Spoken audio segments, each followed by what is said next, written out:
Home with God, Chapter 24.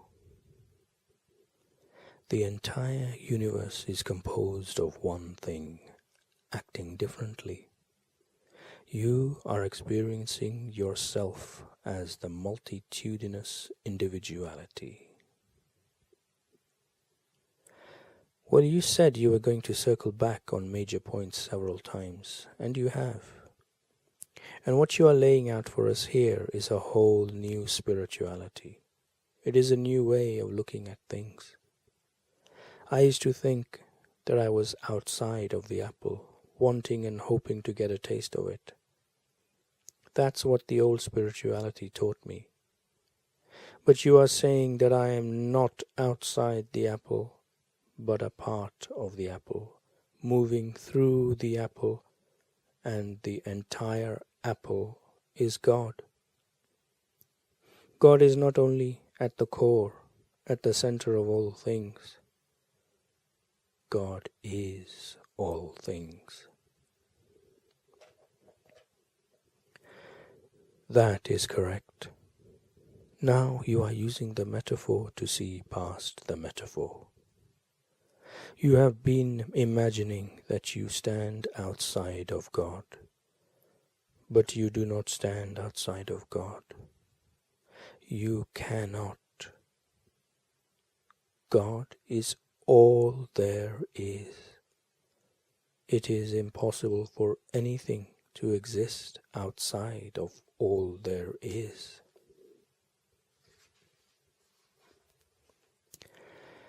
And so that is correct, just as you have already stated. You are a part of the apple-orange, moving through the apple-orange. You are a part of God, getting a taste of God. And just how am I doing that? I mean, how is my endless cyclical movement through the corridors of time giving me a taste of God? By giving you endless experience of yourself as the creator. God is the creator, and when you experience yourself as the creator, you experience yourself as divine. Earlier I told you that the entire universe is composed of one thing acting differently. Your scientists are now calling this one thing the basic energy of life, manifesting as minuscule superstrings, vibrating at different speeds. The variations in these vibrations produce the variations in the physical matter that make up all things in the universe. I also said that you were composed of the same thing. Now once you know this, and once you know that matter shows up differently depending on the differing vibrations of these superstrings, all you have left to figure out in order to create the physical reality that you desire is how to make the superstrings vibrate the way you choose.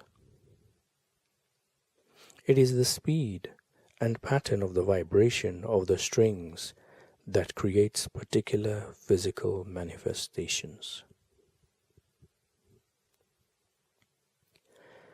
Okay, so what makes their vibration quicken or lessen? What makes their frequency higher or lower? You do. I do? Yes, all of you do. With your thoughts, your words, and your actions. The things you think, the things you say, and the things you do send out a vibe through the center of your being. Thoughts are nothing more than vibrations. They can be measured, as you know. Words are vibrations of your vocal cords. Actions are your whole physical body vibrating in one way or another. These vibrations form particular patterns and obtain particular frequencies, and these fluctuations produce particular kinds of disturbances in the energy pattern that is life itself. Such disturbances are nothing more than patterned and changing movements of the invisible superstrings, and it is these varying vibrations that produce varying physical matter. This is the alchemy of life. Yes, you can alter life's frequency by what you are thinking, saying, or doing, thus producing changes in the energy pattern that is you, and in the energy that you emit and send into the world. The changes in the energy field inside and around you produce new localized fluctuations in the larger space-time continuum within which you exist. And that is what causes the new physical effects of your life. What kind of thoughts, words, and actions produce the most beneficial frequencies? I think I know the answer, but tell me anyway. Well, of course you know the answer. Positive thoughts, words, and actions produce the most beneficial frequencies in the superstring vibrations or energy patterns of life. Meditation or prayer is a high form of energy alteration. Visualizing what you desire is a high form of energy manipulation. Speaking your word is a high form of energy adjustment. Such activities alter the vibration of the superstrings that make up you and everything around you. Time itself is also experienced differently, depending upon the vibrational shifts that occur with changes in the state of your awareness. If you are in an altered state of consciousness, time can seem to stand still or to speed up dramatically. Many is the person who has been deeply in meditation what seemed like an eternity, only to find that barely a few moments have passed in the external reality. Conversely, it is not unusual for a person to be in prayer or in quiet contemplation for what seems like a short time, then to look up at the clock and discover that an hour or more has elapsed. People experience this and then say that time can feel contractible or stretchable. What is actually happening is that you are moving more slowly or more rapidly through the corridor of time, which is not contracting or stretching at all. This is an extraordinary short course in metaphysics. Maybe we should call it metaphysical cosmology. Metaphysical cosmology at that. But we should not really label this science, because we'll have a lot of people debunking it on scientific grounds. And rightly they should, because based on what science now knows, much of this will make no sense. You would be surprised as how much of it will make perfect sense. Having said that, how much of this short course is necessary, do you think, in order to understand life and death? I mean, we've gotten into so many things here. It can be very helpful to know at a theoretical level what is happening in the process of life and death, as well as how and why. Okay then, let's explore further this idea that there are many routes through space-time, an endless number, and that I may take any route that I wish. you may including as we've already noted. You may, including as we've already noted, one that you took before. In fact, you do this quite often. And when I do, I may experience the same things that I experienced before, or I may not, depending on what I choose, yes? That is correct. But how does the process work? How do I make this choice? By what you look at, by what you give your attention to. What you look at is what you will experience. Yes, you've told me that. Still, I need just a little more help here. I think I'm beginning to understand this, but I need just a little more help. Remember when I asked you to imagine markings on the tunnel? Remember the markings on the corridor of time? Yes, you said they were actually pictures. That's right. You have a very good memory. Well, now in your imagination, let's make it a mural. A never-ending mural. It covers both walls of the tunnel, the ceiling and the floor. The mural is all around you. Can you imagine this? Yes. Okay, good. Now let us say that on your first passage through the time tunnel, your attention is captured at one particular point by a portion of this mural. The mural has many parts, and they are all around you, but you have moved to and are looking at one part, and that is what you are focused on. Then you keep on moving, but you remember that at that place in the tunnel, you experienced one part of the picture. You now call this your past. Are you following the metaphorical storyline here? I think so. Go on. On the next journey you make through this particular tunnel of time, at the same point you passed before, maybe you move to and look at a different spot in the mural. You see something entirely different. You focus on another part of the picture. You can do this in the same moment by moving left to right, up and down, forward and backward, or circumferentially in the corridor of time. Remember, there are pictures all around you in every moment of time.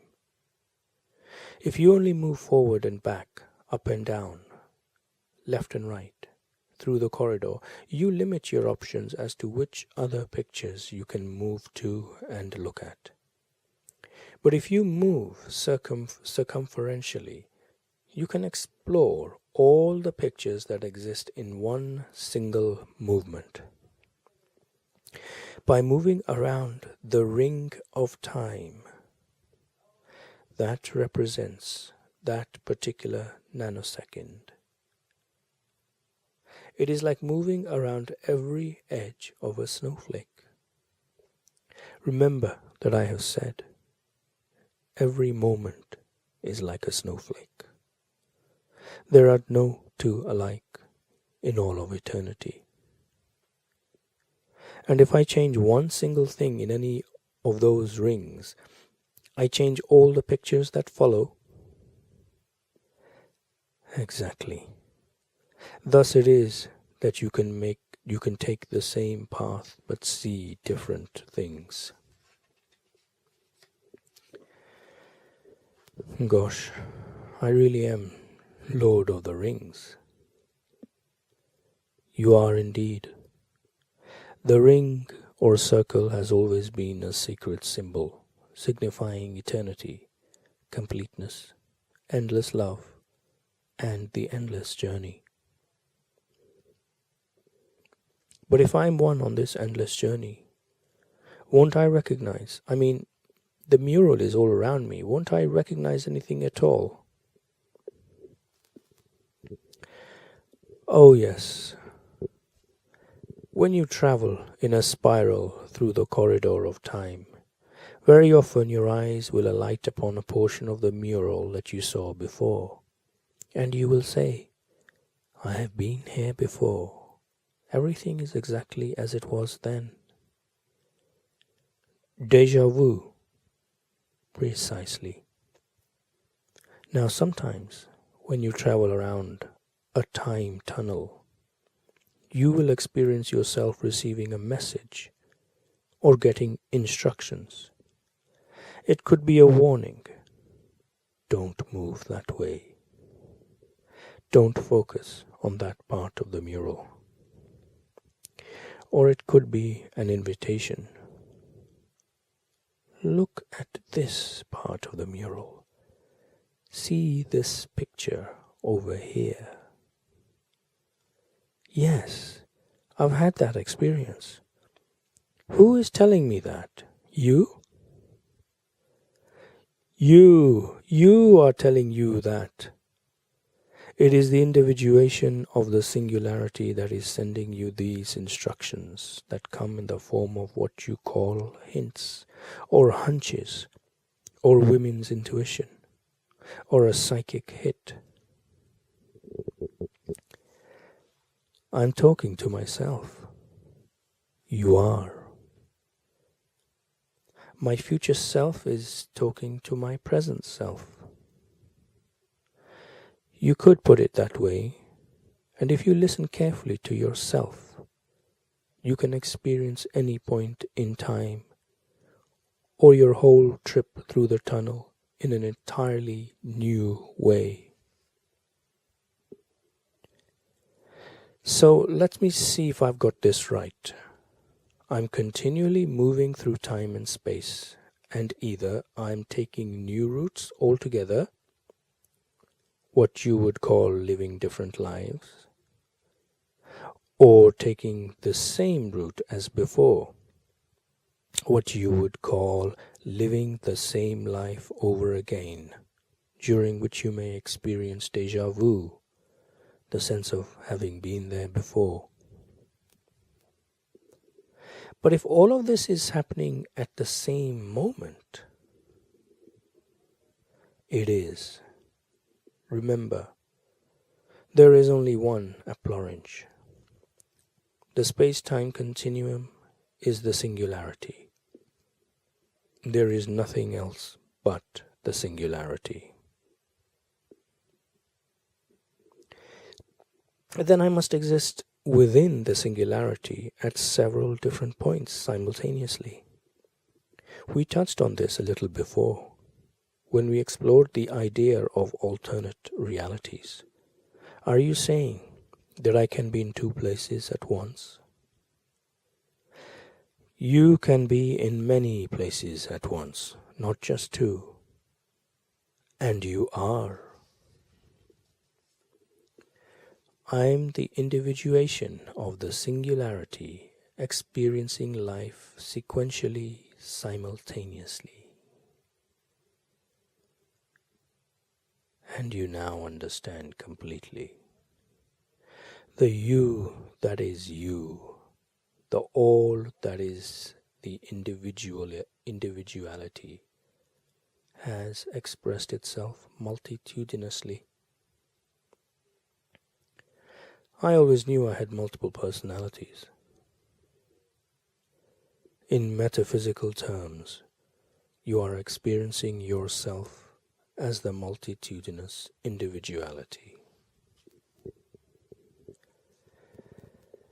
My God, no wonder you have to circle back over this stuff. This all has countless layers. It seems that I am the multitudinous individuation of the singularity, experiencing life sequentially, simultaneously.